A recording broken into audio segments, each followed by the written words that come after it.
ప్రియమైనటువంటి క్రైస్తవ సమాజానికి అంతటికీ కూడా మన ప్రభు అయిన యేసుక్రీస్తు వారి పేరిట నా శుభాభివందనాలు తెలియజేసుకుంటున్నాను. ప్రియులారా, ఒక చిన్న విషయాన్ని మీతో పంచుకోవాలని ఈ షార్ట్ వీడియో చేయడం జరుగుతుంది. అదేమంటే, నిన్నటి దినాన సడన్గా ఫేస్బుక్ ఓపెన్ చేసినప్పుడు మన క్రైస్తవ ప్రపంచానికి ఒక వెన్నెముక లాంటి నాయకుడిని మనం కోల్పోయాము. ఆయన ప్రవీణ్ పగడాల గారు అనే పోస్ట్ చూడగానే నాకు గుండెలు చాలా బరువెక్కిపోయిందండి. ఎవడో కావాలని ఆయన క్రైస్తవుల్లోనే వ్యతిరేకులు, ఆయన మీద వ్యతిరేకులు ఇలా పోస్ట్ పెట్టారేమోనని నాకు భయం వేసేసి ఫోన్ క్లోజ్ చేసి పక్కన పెట్టేశాను. మరలా కొద్దిసేపటి తర్వాత మళ్ళీ అదే ఫేస్బుక్ ఓపెన్ చేస్తే 1 పోస్టులు వస్తూనే ఉన్నాయి. అంటే ఇదే మాత్రం ఖచ్చితంగా జరిగింది అని చెప్పి నేనప్పుడు ఇంకా నిదానంగా టైం గడిచే కొద్దీ యూట్యూబ్లో కానివ్వండి, ఫేస్బుక్లో కానివ్వండి పోస్టులు బాగా ఎక్కువైపోయినాయి. ఏదేమైనప్పటికీ క్రైస్తవ ప్రపంచంలో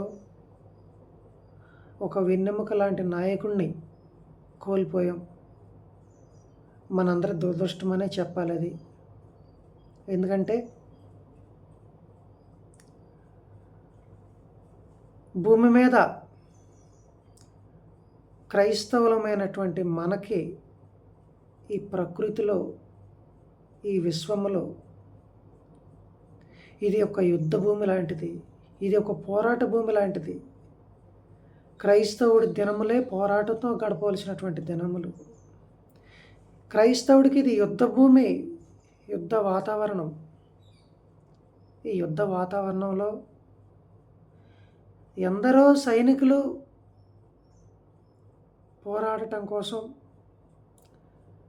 తమ పేరును, తమ దేవుని పేరును, తమ రాజు పేరును నిలబెట్టడం కోసం తమ ప్రాణాలను సైతం లెక్క చేయకుండా సైన్యానికి ముందు వెళ్ళి యుద్ధం చేసి శత్రువులను జయించిన వారు ఎందరో ఉంటారు, జయించాలనుకున్న వారు ఎందరో ఉంటారు.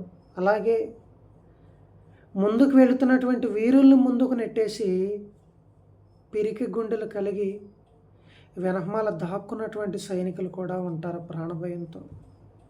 కానీ ఏదేమైనటికీ ప్రియులారా, ఎవడైతే తమ దేవుని కోసం యుద్ధం చేయాలని ఒక దావీదులాగా ముందుకు వెళ్ళి నిలబడతాడో అలాంటి వాడికి ఎక్కువ దెబ్బలు తగులుతాయండి.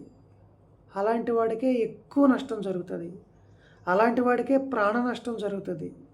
ఎందుకంటే ఈరోజు క్రైస్తవ ప్రపంచంలో నాకు తెలియదు, నిజంగా ప్రవీణ్ గారు నాకు ఒక 5-6 ఇయర్స్ నుంచి వేరే వాళ్ళ ద్వారా నేను తెలుసుకున్నాను.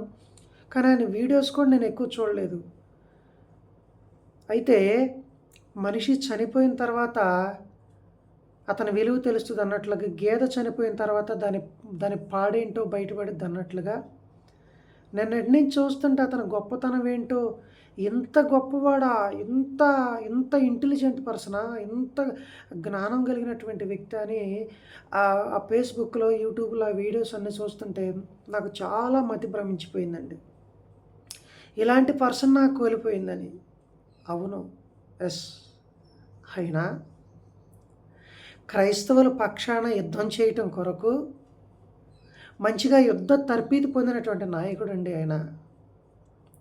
కత్తిని ఎలా వాడాలో బాగా తెలుసు ఆయనకి. శత్రువు ఏ వైపు నుంచి ఏ రకంగా దెబ్బ కొడతాడో, ఎవడినైనా సరే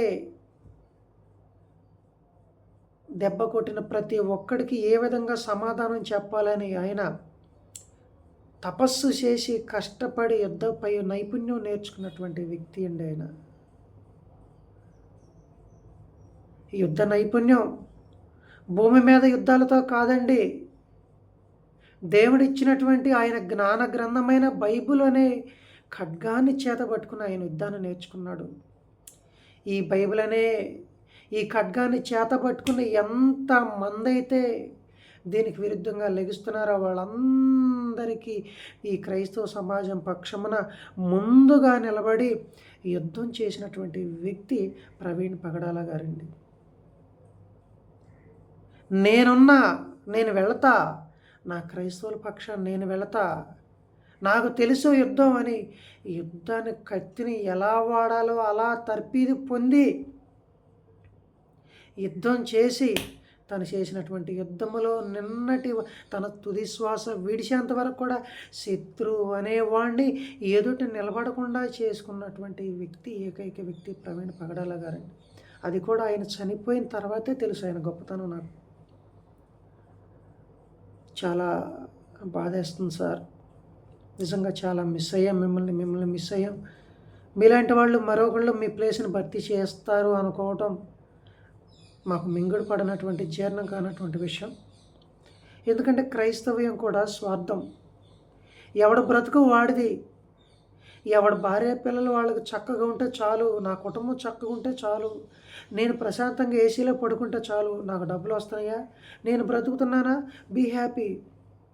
తన తోటి సహోదరుడు, తోటి పాస్టర్, తోటి సంఘం ఎవడు ఎలా పోయినా నాకు పర్లేదు, నా బ్రతుకు నాకు చాలు అనుకుని బ్రతుకుతున్నటువంటి ఈ పరిస్థితుల్లో ఆయన ఒక్కడే ఏమండి నిజంగా అమాయకుడని చెప్పాలా, లేదా ప్రకటన గ్రంథంలో తండ్రి అయినటువంటి దేవుడు ఎవడు వెళ్తాడు రా నా గురించి చెప్పడానికి అన్నప్పుడు యేసుక్రీస్తు వారు నేనున్నా, నన్ను పంపమని ఎలాగైతే ముందుకు వస్తాడో అలాగే ప్రవీణ్ పగడాల గారు కూడా నా క్రైస్తవ పక్షంతో, నా క్రైస్తవుల పక్షాన నేనున్నానని చెప్పి ఏమంటే క్రైస్తవ వ్యతిరేకులందరితోనండి వాళ్ళ మనోభావాలు దెబ్బతీసే విధంగా కాకుండా యుద్ధం చేసి కర్ర ఇరగకుండా పాము చావకుండా వాళ్ళందరినీ కూడా పారిపోయేలా నోరెత్తకుండా చేశాడండి.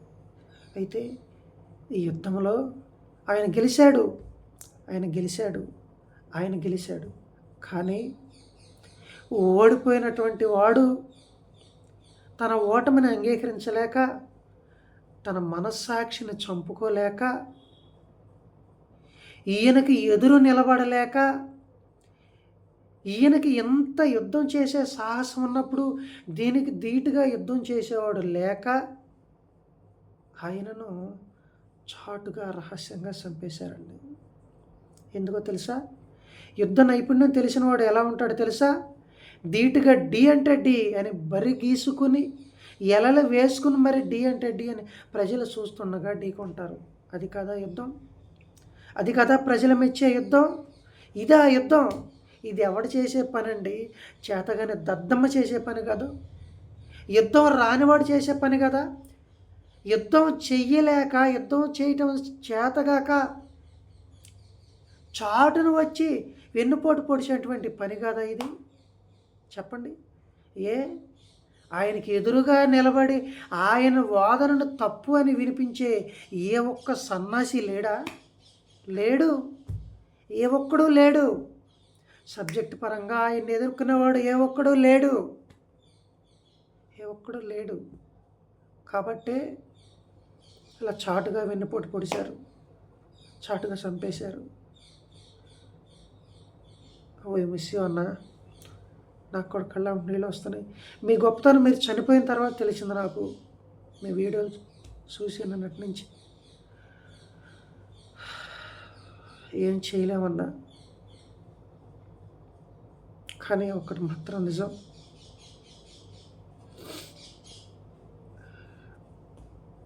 మిమ్మల్ని ఒక్కరిని వాళ్ళు ఏదో చేయాలనుకుని చేశారు. కానీ మీ స్థానంలో దేవుడు తన సంకల్పం నెరవేర్చడానికి వేల మందిని, లక్షల మందిని పుట్టిస్తాడని మాత్రం నమ్ముతూ ఇక ఆశ చొప్పునే ముందుకు వెళ్తున్నాం. అంతేకాదు, దేవుడు ఖచ్చితంగా మీ ఆత్మను పరదైసులో నెమ్మది పొందేలాగా చేస్తున్నాడని ప్రగాఢ విశ్వాసంతో విశ్వసిస్తున్నాను. అంతేకాదు, మీ కుటుంబానికి దేవుడు మంచిగా ఆదరణ ఇవ్వాలని, మీరు విడిచిపెట్టి వెళ్ళినటువంటి ఆ పరిచర్య భారం, ఆ ఆర్ఫనేజ్ భారం, అవన్నీ కూడా మీరున్నప్పుడు ఎలాగైతే కొనసాగినాయో అలాగే చివరి వరకు కొనసాగాలని, మీరు చనిపోయినా కానీ మీ ఆశయాలు అయితే మాత్రం చనిపోకూడదని ఆ దేవుని ప్రార్థిస్తూ మనసారా కోరుకుంటూ నా మాటలు ముగిస్తున్నాను. అందరికీ సెలవు.